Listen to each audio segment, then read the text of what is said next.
요한계시록 2장 1절에서 7절까지 말씀입니다.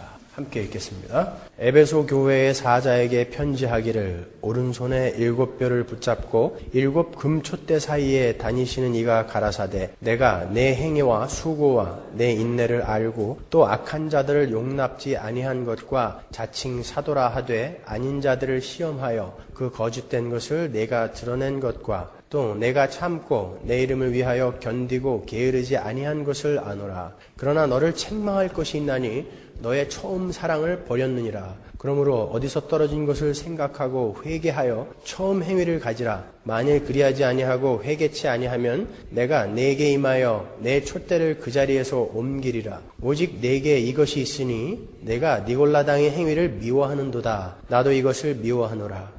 귀 있는 자는 성령이 교회들에게 하시는 말씀을 들을지어다. 이기는 그에게는 내가 하나님의 낙원에 있는 생명나무의 과실을 주어 먹게 하리라. 아멘. 드디어 우리가 2장으로 넘어왔습니다. 요한계시록의 구조를 공부할 때 우리가 살펴본 대로 2장과 3장은 7 교회에게 주는 편지의 부분입니다. 그 하나하나의 편지를 분석하고 공부하기 전에 오늘은 2장, 3장 부분의 전체적인 맥을 짚어드리도록 하겠습니다. 다음 주부터는 제가 에베소, 서머나, 버가모, 두아디아, 라우디게아, 빌라델비아, 사대 차례차례 자세히 설명해 드릴 거예요. 오늘은 전체적인 제가 맥을 짚어드리도록 하겠습니다. 우리 주님께서 요한을 통해서 에베소, 서머나, 버가모, 두아디아, 사대, 빌라델비아, 라우디게아 7 교회의 사자에게 편지를 보내십니다. 7 교회는 전체 교회를 상징한다고 했죠. 더 이상 설명 안 해드려도 그 부분을 아실 거예요. 하나님은 전체 교회에게 편지를 보내고 계신 거예요. 에스겔서를 읽어보신 분들은 비슷한 내용이 나오는 것을 보실 수 있습니다. 에스겔서 25장부터 32장까지의 내용을 보면은 하나님께서 에스겔을 통해서 암몬, 모압, 에돔, 블레셋, 두로, 시돈, 애굽 이렇게 7 족속에게 심판의 예언을 보내세요. 역시 7 족속이죠. 이것은 전체 이방인을 나타내는 거예요. 그러니까 각기 그 족속에게 할 이야기도 되지만 전체 죄인들을 향해서 하나님이 주시는 메시지이기도 한 것입니다. 그러니까 계시록 2장 3장이 전체 교회에게 보내는 편지라면 에스겔서 25장에서 32장까지의 내용은 구원에서 제외된 구속사 안에서의 이방인들에게 죄인들에게 보내시는 편지인 것입니다. 이렇게 비교해서 보시면 아주 재미있으실 거예요. 7 교회, 7 족속 이렇게 나눠져 있죠. 이 7 교회에 보내는 편지 부분을 세대주의자들은 그들이 나누어 놓은 각 세대의 교회에게 보낸 것이라고 그렇게 주장을 합니다. 그것은 터무니없는 말이에요. 그들은 인류의 역사를 족장시대, 율법시대, 은혜시대, 환란시대 이렇게 나누어요. 7세대로 나누어요. 그리고 각 그 세대마다 하나님께서 주시는 편지다 이렇게 억지로 주장을 하는데 그것은 틀린 주장입니다.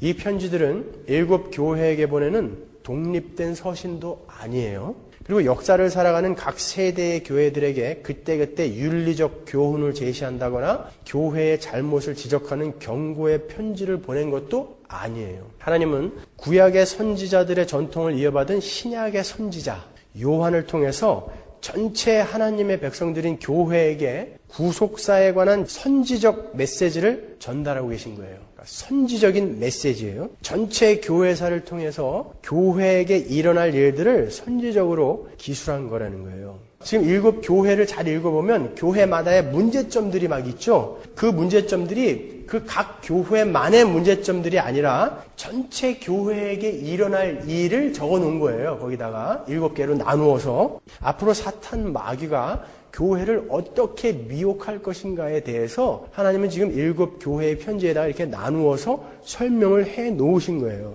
그러니까 너희들은 너희들 교회에 그런 일들이 일어날 때 잘 구별하고 분별해서 잘 이겨내라 이런 의도에서 보내신 것입니다. 그리고 실존하던 7 교회를 이렇게 거명함으로써 자칫 우리가 현실성을 놓칠 수가 있어요. 그죠?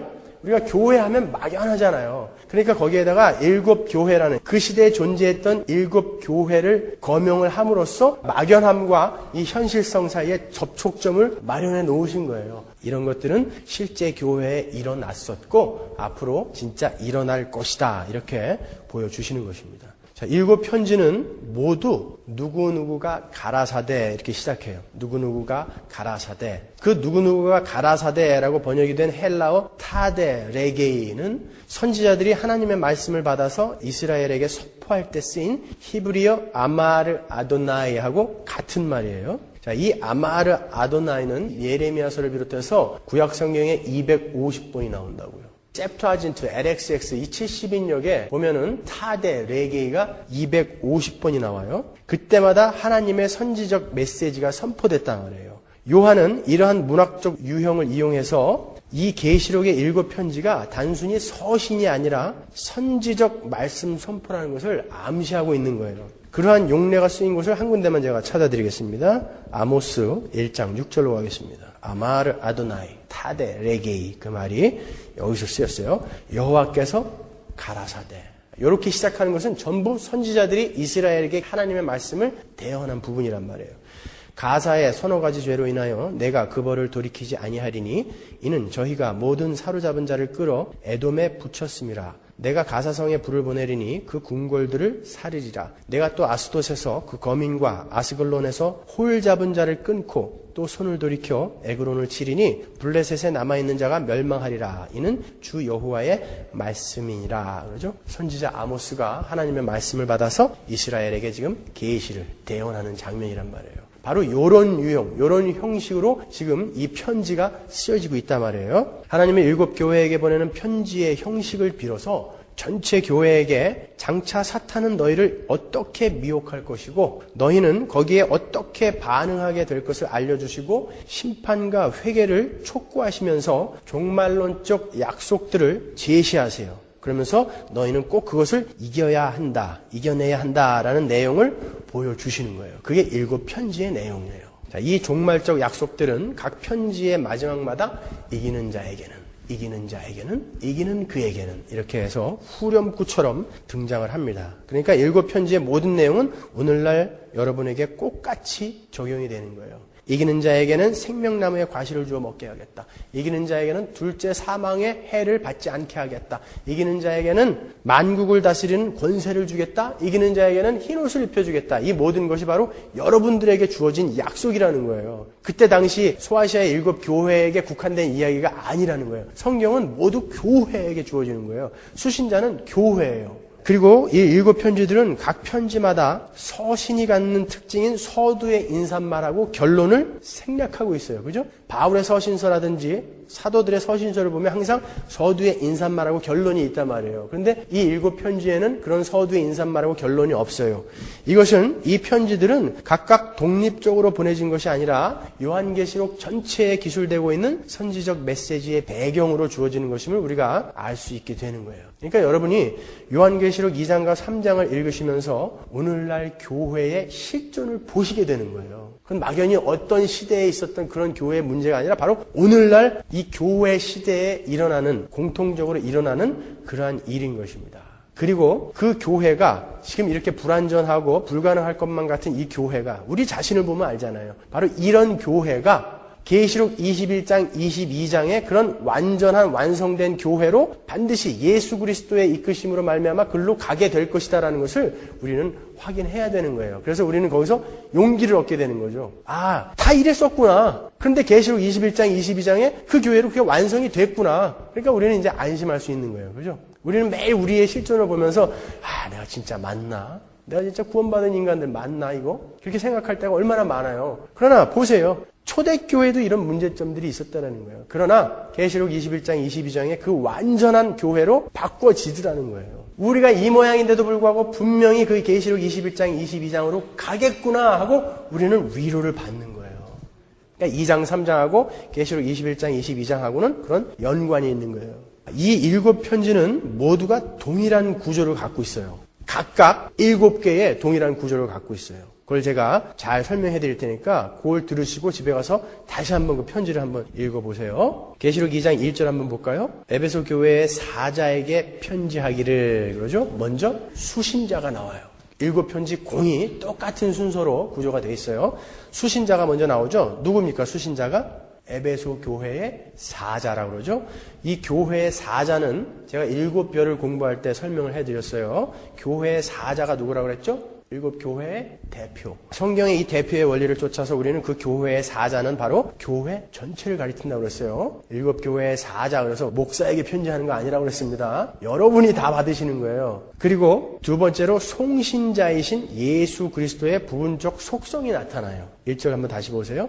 에베소 교회의 사자에게 편지하기를 오른손에 7뼈를 붙잡고 7 금촛대 사이에 다니시는 이가 가라사대하고 송신자의 부분적인 속성이 나타나죠. 우리가 1장 말미에서 공부한 그 예수 그리스도에 관한 그 묘사가 7개로 부분적으로 나누어서 각 편지의 서두에 송신자로 등장을 한단 말이에요. 이러한 그리스도의 각기 다른 이름은 각 교회들에게 주어질 메시지들의 내용을 염두에 두고 요한이 의도적으로 붙인 이름이에요. 여러분 계시록 잘 읽어보시면 얼마나 과학적이고 이게 체계적인지 몰라요.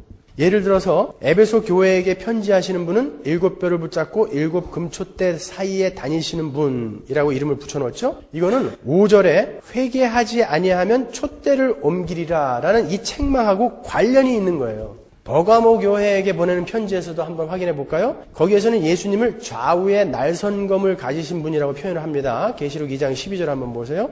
버가모 교회의 사자에게 편지하기를, 여기도 수신자가 먼저 나오죠. 누가? 좌우에 날선검을 가지신 이가. 이거 다 1장 말미에서 우리가 공부한 거예요. 그 내용은 16절에 이 버가모 교회에게 주는 경고하고 맥을 같이 한단 말이에요. 16절 보세요. 그러므로 회개하라. 그리하지 아니하면 내가 내게 속히 임하여 내 입의 검으로 그들과 싸우리라. 이렇게 단어들을 잘 선택해서 쓰고 있단 말이에요. 그리고 이 7 편지가 가지고 있는 구조의 세 번째 부분은 수신자들에 대한 예수 그리스도의 완전한 지식이에요. 각 교회에 대해서 예수님께서 정확하게 그 상태를 아시고 지적하고 계세요. 각 교회를 정확히 판단하시고 거기에 대한 처방을 정확히 내려주신단 말이에요. 이것이 교회인 여러분들에게는 참 격려와 위로가 되는 말씀이어야 돼요. 아, 예수님이 지금 나의 이 상태를 아시는구나. 죄인들은요. 내가 이렇게 어제도 오늘도 죄 짓는 이 모습을 예수님이 다 아시는구나. 두려워해야죠.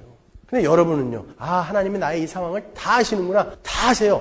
샅샅이 다 아세요. 어제 우리가 죄를 짓 때, 오늘 아침에 죄 졌을 때도 예수님은 우리와 같이 계셨어요. 우리를 우리보다 더 정확히 알고 계세요. 우리가 때로는 바른 선택을 해서 하나님 뜻에 바르게 살았을 때도 예수님은 알고 계세요.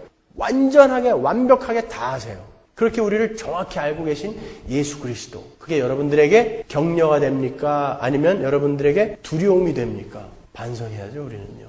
그렇죠? 그리고 네 번째로 거기에 대한 책망과 경고 혹은 칭찬을 하세요. 7 편지 공이 이런 순서로 되어 있단 말이에요. 계시록 2장 4절 한번 보세요.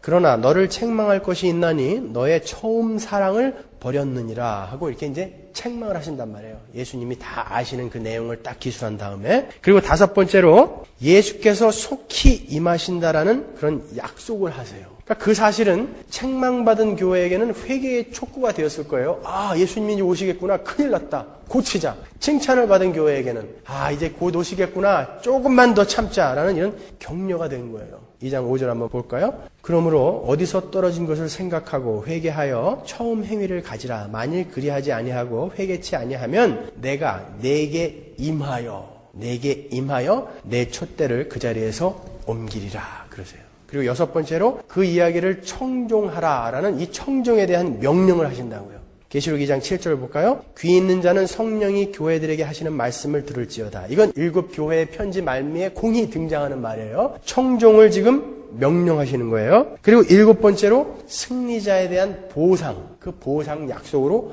마치세요. 이 7 편지들의 각 말미에 후렴구처럼 등장하는 이기는 자에게 주어지는 7가지 보상 약속은 전체 교회에게 주어지는 공통적인 내용이라는 거예요. 생명나무 과실을 먹게 하겠다. 둘째 사망의 해를 잊지 않겠다. 만국을 다스리는 권세를 주겠다. 흰옷을 입혀주겠다. 등등 이런 모든 약속은 바로 우리에게 주어진 약속이라는 거예요. 이렇게 7가지 구조를 갖고 여러분 7 편지들을 다시 한번 꼭 집에 가서 읽어보세요. 여러분 설교는 여러분들이 성경을 잘 이해할 수 있게 하기 위해서 들으시는 거지 저한테서 무슨 교훈을 들어가지고 가서 여러분의 삶에 적용시키겠다고 들으시면 안 되는 거예요. 여러분이 집에 가셔서 성경을 그냥 덮어놓고 신앙생활 신앙생활을 한다는 것은 그거는 말짱 꽝이에요. 아무리 좋은 설교를 아무리 많이 듣는다고 할지라도 여러분은 절대 신앙적으로 성숙할 수 없어요. 여러분이 여기서만 듣고 야 오늘 설교 들었으니까 됐다. 일주일 동안 좋은 그냥 교훈으로 삼자. 이건 다 꽝이에요, 여러분. 가셔서 여러분이 성경을 보시면서 이 이야기가 바로 그 이야기였구나 하는 내용이 여러분의 이 이성에서 이해가 되어지면 그 사실이 우리의 행위를 바꿔가는 거예요.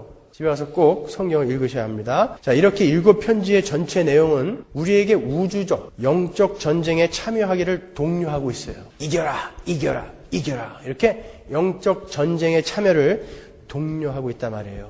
이기는 자는 무엇을 이기라는 거예요, 여러분? 한번 잘 생각해 보세요. 무엇을 이기라는 거예요? 환난, 핍박, 고난 이런 겁니까? 우리가 이겨야 할 것은 그러한 것뿐만이 아니라 우리 자신과의 싸움에서도 이겨야 돼요. 그죠? 다른 말로 하면 성숙한 자로 거룩한 자로 지어져 가는 길을 막는 우리의 육신과도 싸워서 이겨야 한다는 거예요. 우리가 이겨야 할 대상이 무엇인지를 정확히 모르고 있어요. 그래서 우리가 이 땅에서 어떻게 살아야 하는지를 여러분들이 지금 헷갈리고 있기 때문에 오늘날 교회라고 자처하는 사람들이 이 모양으로 사는 거예요, 여러분.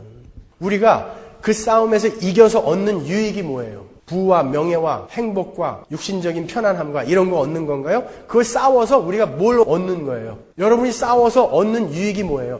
여러분이 이 땅에서 인생 동안에 열심히 싸워서 이겼어요. 그 이김의 결과로 주어지는 게 뭐예요? 딱 한 가지밖에 없어요. 거룩. 여러분의 거룩을 위해서 여러분은 싸우시는 거예요. 계시록 3장 17절 보세요. 내가 말하기를 나는 부자라. 부요하여 부족한 것이 없다 하나 내 곤고한 것과 가련한 것과 가난한 것과 눈먼 것과 벌거벗은 것은 알지 못하도다 그래요. 라오디게아 교회에게 하신 말씀이에요. 라오디게아 교회는 물질적으로 풍부했고 부자였어요. 그죠? 핍박을 받았다는 흔적이 없어요. 그런데도 라오디게아 교회에게 이기는 자는 하고 말씀하신단 말이에요. 라오디게아 교회는 무엇하고 싸워서 이기라는 거예요? 배부르고 등 따뜻하면서 오는 영적 해이함과 안일함 같은 걸로 성숙과 거룩을 향해 가는 길을 막는 모든 것과 싸우라는 거예요. 그러니까 이김의 대상은 단순히 그 11장에 나오는 무적행에서 나오는 짐승, 또 12장에 나오는 하늘로부터 쫓겨난 큰 용, 옛뱀, 마귀, 사탄, 온천하를 꿰는 자, 그리고 13장에 나오는 바다와 땅에서 올라오는 짐승, 그런 것뿐만이 아니라 하나님의 백성들이 거룩하게 만들어져 가는 데 있어서 방해가 되는 모든 것을 이야기하는 거예요. 그것과 싸워서 이기라는 거예요. 때로는 여러분을 교만하게 하는 부와 명예와도 여러분은 싸우셔야 돼요. 오히려 그것을 얻어내려고 하는 것이 아니라 그게 여러분의 거룩과 여러분의 성숙을 방해한다면 여러분은 그것과 싸우셔야 돼요. 여러분의 행복이 여러분이 하나님을 찾아가는 데 있어서 방해가 된다면 여러분은 여러분의 행복이라는 것과 싸우셔야 되는 거예요. 이 역설이 오늘날 교회에게 이해가 되어지지 않기 때문에 이렇게 사는 거예요. 수요일 날도 말씀드렸지만 우리가 궁극적으로 도달해야 할 목적지, 그 종착점을 바로 바라보셔야 돼요. 그래야 우리가 싸워야 할 것이 무엇인지 알아요. 조나단 에드워드 목사님은 그리스도인들이 이 세상에서 싸워야 할 대상은 그들이 집착하고 있는 세상의 가치이다. 이렇게까지 말씀하셨다고요. 우리가 가치 있다라고 가치라고 정해놓은 그런 것들이 우리를 하나님의 백성으로 만들어가는데 방해가 되면 여러분은 반드시 그 가치라는 것과 싸워야 한다는 거예요. 우리는 그것과 싸워야 되는 거예요. 환난과 핍박, 궁핍. 사실 그거는 정체가 드러나 있잖아요. 그러니까 싸우기 쉬워요. 그런데 정체가 드러나 있지 않은 우리의 대적, 그것과도 여러분은 싸우셔야 되는 거예요. 계시록에서 우리에게 싸우라 하는 것은 그 싸움의 대상은 바로 그런 거예요. 왜 우리가 우리 삶 속에서 이러한 영적 전투를 하지 않는 줄 아세요? 여러분, 우리가 그동안 종말에 대해서 너무나 잘못 배워왔고 잘못 생각하고 계셔서 그러는 거예요. 제가 종말에 대해서 저희 교회에서는 자세히 설명을 해드렸어요. 이 7 교회에 보낸 편지에 나타난 모든 것들이 종말에 일어날 일이에요. 그죠? 계시록을 잘못 해석한 사람들이 종말은 아직 우리에게 닥치지 않은 멀고 먼 장래일로 생각을 해요. 그리고 이 단어 자체가 갖고 있는 뉘앙스가 또 그렇고요. 그래서 우리가 싸워야 할 그 종말의 영적 전투는 아직 우리에게 닥치지 않은 것으로 안일하게 생각을 한단 말이에요. 아닙니다, 여러분. 종말은 예수 그리스도께서 십자가에서 죽으시고 부활하신 그날부터가 종말이에요. 여러분은 지금 종말을 살고 계시고 지금 싸우셔야 하는 거예요. 지금 이 순간 적그리스도는 여러분을 격렬하게 공격하고 있고 여러분의 거룩을 방해하고 있어요. 또 여러분의 악한 습관, 경향들도 여러분을 옥죄해 오고 있습니다. 여러분은 지금 싸우셔야 되는 거예요. 여러분은 지금 전투의 현장에 계신 분들이에요.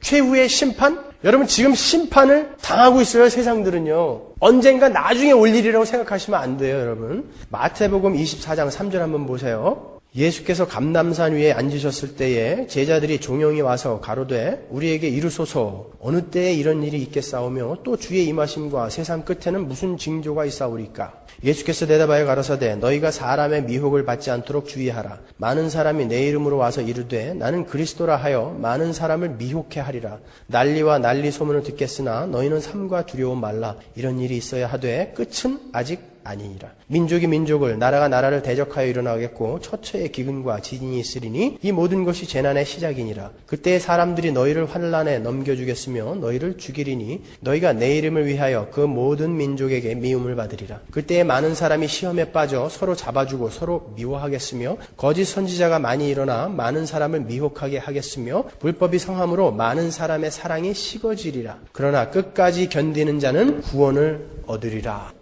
어느 때에 일어날 일을 기록하고 있는 거예요? 종말 때. 그렇죠? 말세에 일어날 일을 지금 예수께서 설명해 주고 계신 거예요. 예수께서 예루살렘 성전이 돌 위에 돌 하나도 남기지 않고 다 무너질 거다 이렇게 말씀하시니까 제자들이 지금 물어보는 거예요. 제자들이 그 예루살렘과 성전의 파괴가 언제 일어날 것인지 그리고 동시에 마지막 때 그리고 종말의 때에 대해서 함께 물어봤단 말이에요. 그런데 예수님께서 그 종말에 일어날 일하고 예루살렘 성전이 무너지는 것을 하나로 이렇게 묶어가지고 대답을 해 주신단 말이에요. 예루살렘 성전은 AD 70년에 파괴됐죠. 그 성전은 에돔 사람이었던 헤롯 대왕이 이스라엘 유대인들의 환심을 사기 위해서 BC 19년부터 지어준 거예요. 솔로몬 성전이 아니에요. 솔로몬 성전보다 더 크고 화려하게 에돔 사람이었던 헤롯 대왕이 지어준 거예요. AD 63년에 완성됐죠. 그리고 AD 66년에 이 유대인들이 로마의 항거에서 봉기를 했다고요. 그때 로마의 베스파시안 장군이 아들 타이터스를 데리고 팔레스타인으로 입성을 한다고요.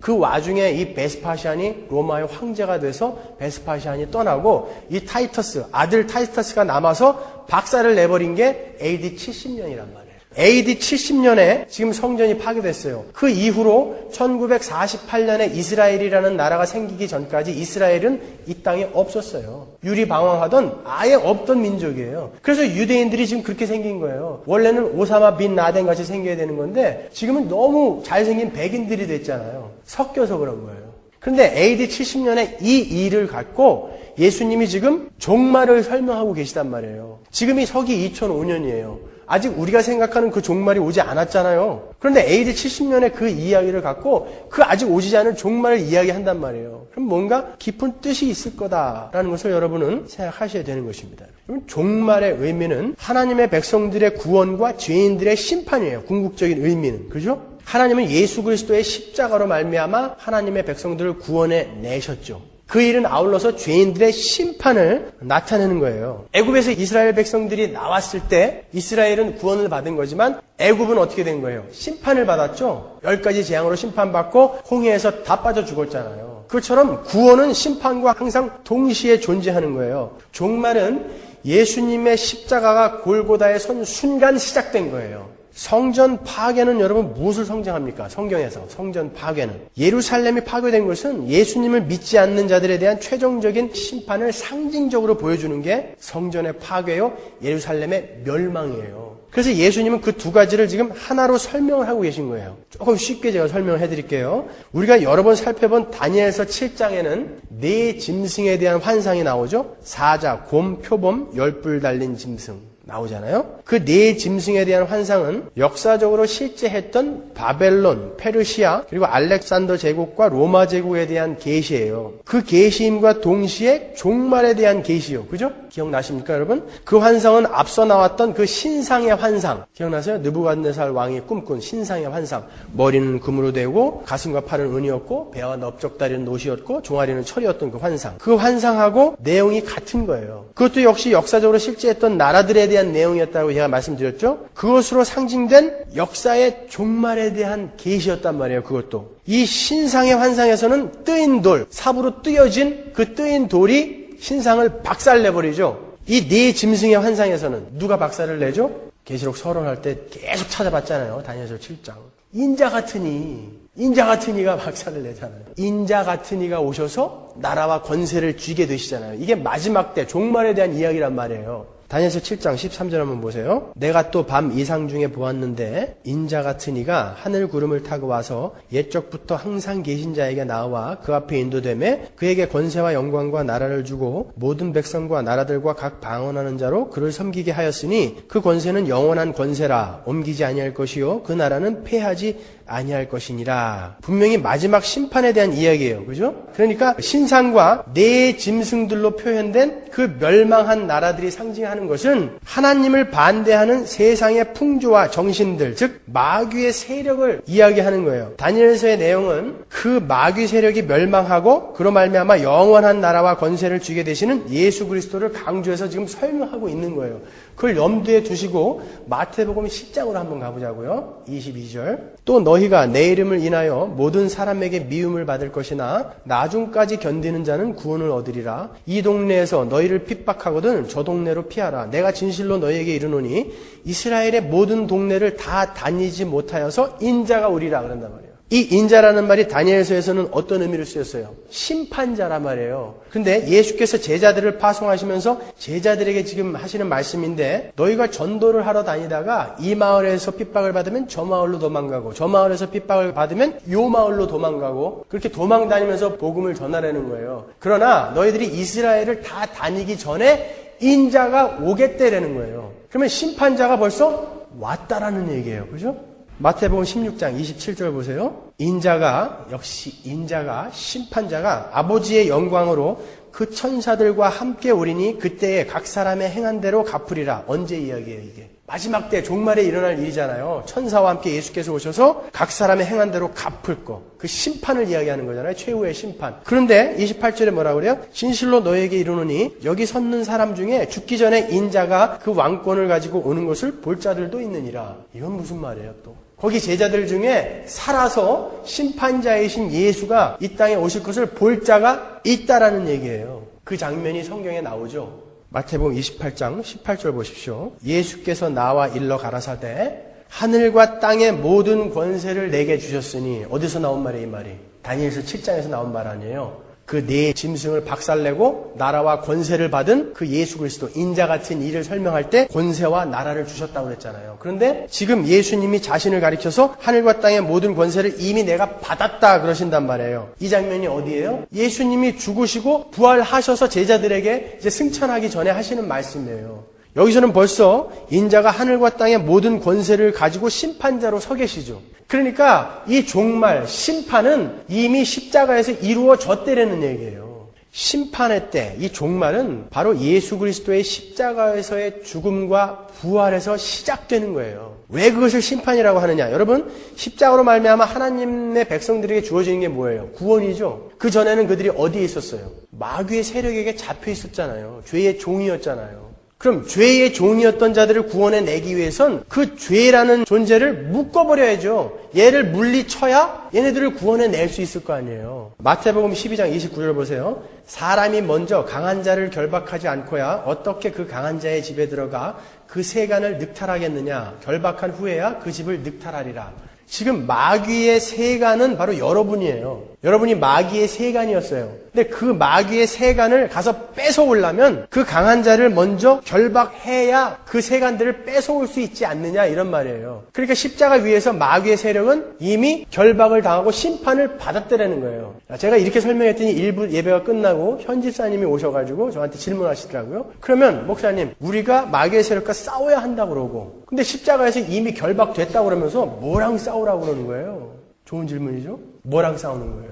마귀가 결박당했다는 건 무슨 말이에요? disarmed 됐다라고 제가 수차례 찾아드렸잖아요. 성경 구절에서. 더 이상 마귀가 우리를 이제 참소하지 못한다는 거예요. 그 전까지는 마귀가 하나님 얘 이것도 잘못했어요. 이것도 잘못했어요. 이것도 잘못했어요. 그러니까 지옥에 보내세요. 그렇게 할 수 있었는데 그 모든 죄를 예수께서 짊어지고 죽어버리셨단 말이에요. 그래서 얘 이거 잘못했어요. 그러면 예수님이 옆에 있다가 그거 내가 대신 짊어지고 죽었어요. 그러니까 더 이상 이제 참소를 할 수 없다라는 거예요. 마귀는 근데 왜 남아있어요? 필요해서 남아있어요. 뭐에 필요해서? 여러분을 거룩하게 만드는데 필요해서 남아있는 거예요. 보세요. 여러분, 우리가 전쟁에 나와서 싸우기 위해서는 훈련을 하죠. 100kg의 바벨을 들기 위해서는 보통 때 훈련 때 120kg 정도까지 들어야 실전에 나가서 100kg를 들 수 있어요. 바로 마귀는 그러한 용도로 지금 사용되어지고 있는 거예요. 이미 마귀는 결박당했고 심판을 받았어요. 근데 우리가 왜 싸워야 되느냐? 그렇게 우리는 마귀와 싸움으로써 하나님 나라의 백성으로서의 그 신분에 걸맞는 삶을 연습하고 훈련하는 거예요, 여러분.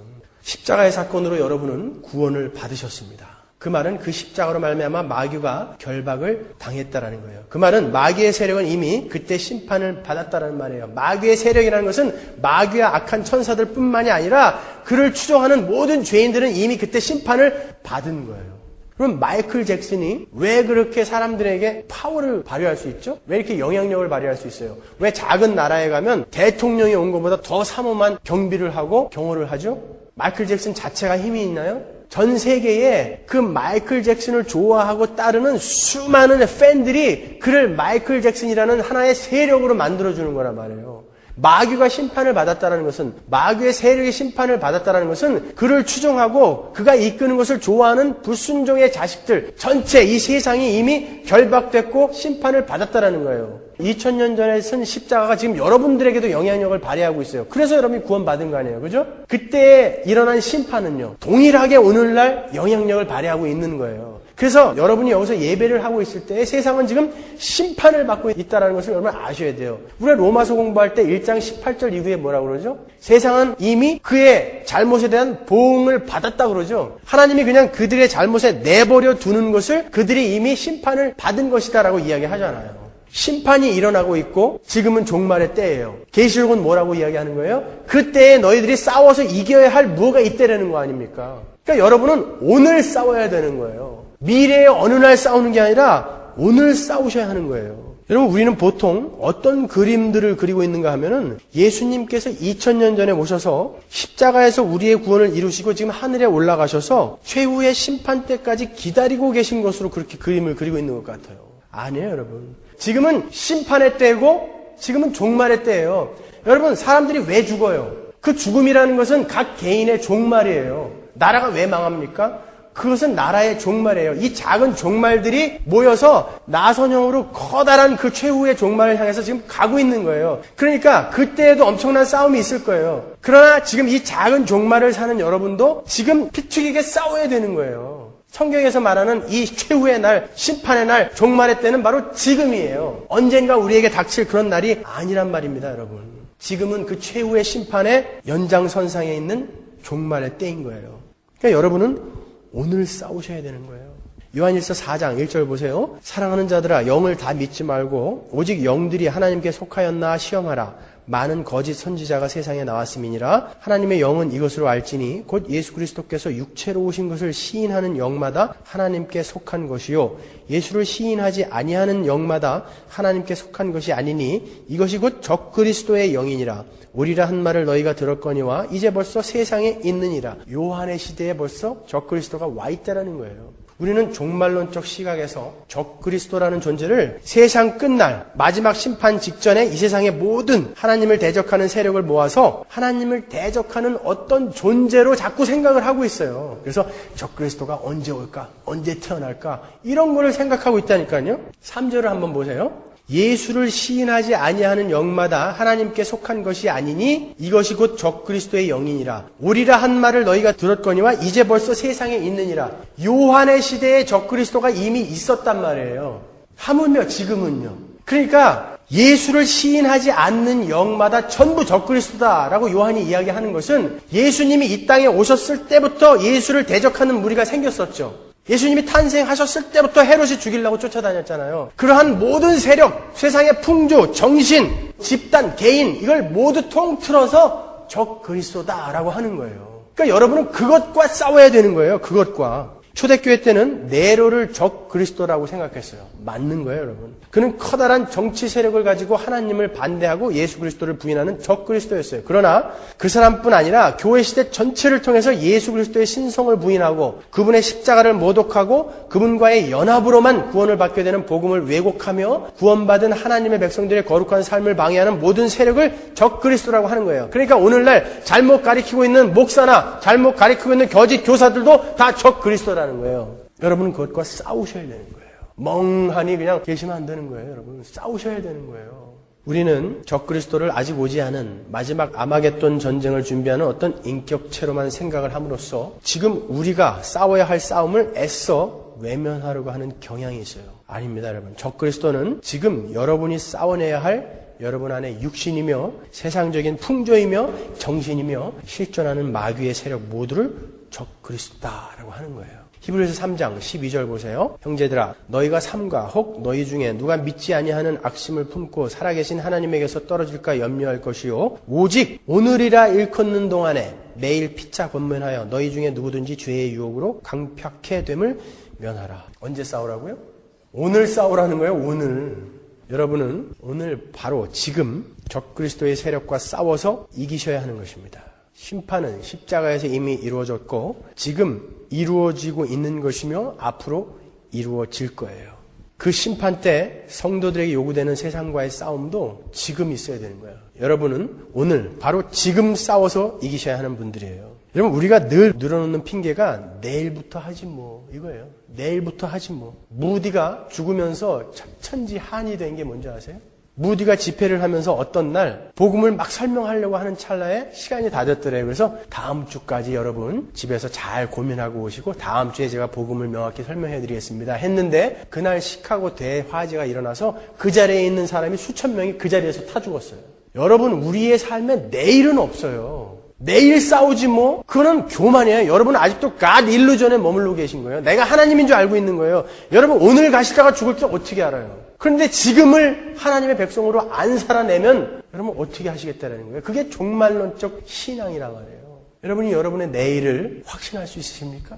제가 참 친한 집사님들 이렇게 만나면 아이들이 교회에 안 가는 것에 대해서 전혀 안타까운 마음을 갖고 있지 않는 걸 제가 보고 깜짝 놀랐어요. 아니 애들이 지금 교회 안 가고 저렇게 집에 있는데 왜 교회 안 데리고 가세요? 그랬더니 크면 믿겠죠. 걔들이 클 때까지 살아있다라는 보장을 여러분이 어떻게 하세요? 그건 무슨 말이냐면 아직 나는 그 천국과 지옥에 대해서 심각하게 생각하고 있지 않아요. 이런 말이에요. 우리는 내일을 보장할 수 없는 자들이에요. 오늘 죽을 수 있어요. 어제 제가 집에 가면서 죽은 사람 3명 봤어요. 프리웨이에서만. 바로 제 앞에서 죽은 사람 3명 봤어요. 각자 다른 차를 타고 가다가 그 아이들이 언제까지 살아있을지 어떻게 알아요? 오늘부터 시작하셔야 되는 거예요. 여러분 실패하실 수 있어요. 그래도 하셔야 돼요. 나는 힘이 없어. 나는 아직 신앙이 부족해서. 아니요. 그래도 하셔야 돼요. 옛날에 돌쇠라는 아이가 있었어요. 제가 어찌 실명을 밝히겠습니까? 돌쇠라는 아이가 공부를 진짜 못하는 아이였거든요. 근데 공부만 못할 뿐 아니라 질투도 많아요. 그래서 그 반에 아주 모든 일에 성실하고 공부도 잘했던 반장을 무지하게 미워했어요. 그 반장이 저였다고는 꼭 제 입으로 말씀을 못 드리겠어요. 어느 날 전국 수학 경시대회가 있기 전에 수학 선생님이 모의고사를 보는데 5문제를 딱 출제해 주셨어요. 너무너무 어려운 문제를. 돌쇠는 시험지를 딱 받자마자 2분 만에 이건 내가 못 풀겠구나 그러고 이름만 쓰고 나갔어요. 근데 그 반장은 1시간 내내 풀었어요. 근데 한 문제도 못 풀었어요. 그동안 돌쇠는 2분 만에 그냥 시험지 덮고 나가갖고 매점에서 빵 사 먹고 게임하고 오락하고 열심히 놀았어요. 반장이 나왔어요. 다 풀었냐? 아니 못 풀었어. 그랬더니 이 돌쇠가 네가 나보다 똑똑한 게 뭐냐? 네가 나보다 뭐가 똑똑하냐는 거예요. 나는 척 보고 내가 못 풀 거라는 거 알고 난 나와서 놀았다는 거예요. 너는 죽도록 헛고생만 하고 나왔다는 것이죠. 네가 뭐가 나보다 똑똑하다는 거야? 진짜 여러분 그 돌쇠가 현명한 겁니까? 1시간 동안 고민한 사람은요 어떻게 해서든지 그 답이 뭔지를 알아내려고 노력해요. 집에 가서도 시험지 덮고 2분 만에 나가내는요. 그 문제가 뭔지도 몰라요. 근데 전부 돌쇠 같은 신앙을 갖고 있다니까요. 나는 못해요. 여러분이 문제를 풀고 못 풀고가 중요한 게 아니라 우리는 그 일을 통해서 성숙한 자로 만들어져 가는 거예요. 실패해도 괜찮아요. 그러나 실패를 하기 위해서는 노력을 해야 실패를 할 거 아닙니까? 해보지도 않고 뭔 실패를 하냐 말이에요. 그래서 오늘 싸우라는 거예요. 오늘. 자꾸 도피하려고 하지 마세요. 어디로 도망가려고 하지 마세요. 나의 외로움, 나의 힘든 상황, 나의 고통, 이걸 대면해서 싸우셔야지. 여러분, 자꾸 도망가다 보면 늘 우울해요. 늘 괴로워요. 그러니까 교회 다니면서도 계속 우울한 거예요. 계속 심란한 거예요. 하나도 기쁘지 않은 거예요. 예수님이 나의 아버지라고 하면서 하나도 안 기뻐. 늘 피곤해. 늘 고단해요. 그 사람이 어떻게 그리스도인이냔 말이에요. 싸우지 않아서 그래요. 이기려고 노력하지 않아서 그래요. 지금 당장 편한 것을 자꾸 선택해 버릇해갖고 우리는 그렇게 예수를 믿으면서도 기쁘지 않은 거예요, 여러분. 여러분이 실패할 것이 또 실수할 것이 두려워서 오늘의 싸움을 외면하시겠습니까, 여러분? 아니요, 여러분. 오늘을 싸우셔야 돼요. 오늘을 싸우셔야 돼요. 여러분이 싸우실 싸움은 여러분이 오늘을 하나님의 백성으로 사느냐의 싸움이에요. 그 싸움을 내일로 미루어 놓고 오늘을 대강사하시면 안 됩니다, 여러분. 지금이 종말의 때고 지금이 심판의 때이며 지금 예수께서 여러분에게 이겨라 하고 요구하고 계신 거예요. 바로 지금이에요. 이기는 자는 미래의 어느 때 이기는 게 아니라 여러분은 오늘 지금 이기셔야 돼요. 어제 이기셨어야 되는 거예요. 너무 안일하게 우리가 지금 신앙생활하고 있지 않냐고요. 그러니까 오늘날 교회가 이 모양인 거예요. 분명 여러분은 구원받은 자들이에요. 그죠? 지금부터 아무것도 안 해도 여러분은 천국 가실 거예요. 그러나 오해하지 마십시오. 성경에 로마서만 있는 게 아니라 야고보서가 있다는 걸 여러분 잊지 마세요. 믿음으로 구원받죠. 하지만 야고보서 행함이 없으면 니네는 다 가짜다라는 거 같이 있다고요. 이 성경이요. 아브라함의 삶에, 다윗의 삶에, 사도들의 삶에 로마서와 야고보서가 항상 같이 간다고요. 여러분의 삶 속에서도 그 로마서와 야고보서가 같이 있어야 되는 거예요. 믿음으로 구원받죠. 예정이 돼 있으니까요. 하지만 여러분은 살아내야 돼요. 아니면 가짜예요. 100% 가짜예요. 그걸 제가 수요일 날 증명해 드릴게요. 여러분이 삶의 변화가 없다면 여러분은 100% 가짜예요. 믿음으로 구원받은 사람 아니에요. 믿음으로 구원받은 사람은 반드시 삶에서 열매가 나오게 돼 있어요. 여러분, 정말 하나님의 은혜를 아는 사람들은 내가 막 살면 심판을 받을지도 몰라라는 그런 각오로 오늘을 산다라는 걸 아셔야 돼요. 야고보서 2장 12절 보세요. 너희는 자유의 율법대로 심판받을 자처럼 말도 하고 행하기도 하라. 표준 세 번역으로 볼게요. 여러분은 자유를 주는 율법을 따라 앞으로 심판을 받을 각오로 말도 그렇게 하고 행동도 그렇게 하십시오. 아시겠습니까? 내가 오늘 이렇게 살면 나는 심판받을지도 몰라라는 그런 각오로 오늘을 사시라는 거예요. 교만하고 거만하게 나는 어차피 구원받았으니까 천국 갈 거야. 이거는 아니란 말이에요. 진짜 구원받은 자들은 심판받을 각오로 오늘을 그렇게 산다란 말이에요. 말도 그렇게 하고 행동도 그렇게 한다라고 그러잖아요. 여러분의 말과 행동을 한번 돌아보세요. 정말 구원받은 자처럼 살고 계신지 아니면 회개하셔야죠. 하나님께 구하셔야죠. 기도하셔야죠. 자, 오늘 본문 7절을 보고 마치죠. 귀 있는 자는 성령이 교회들에게 하시는 말씀을 들을지어다. 이기는 그에게는 내가 하나님의 낙원에 있는 생명나무의 과실을 주어 먹게 하리라. 이기시겠습니까? 지시겠습니까? 이 약속이 여러분에게 주어져 있는데 이기시겠습니까? 아니면 그 싸움에 나 몰라라 하고 외면하시겠습니까? 이기셔야 합니다. 오늘을 이기십시오. 내일은 없어요. 우리에게 내일은 없습니다. 지금과 오늘만 있을 뿐이에요. 오늘 이기십시오. 기도하겠습니다.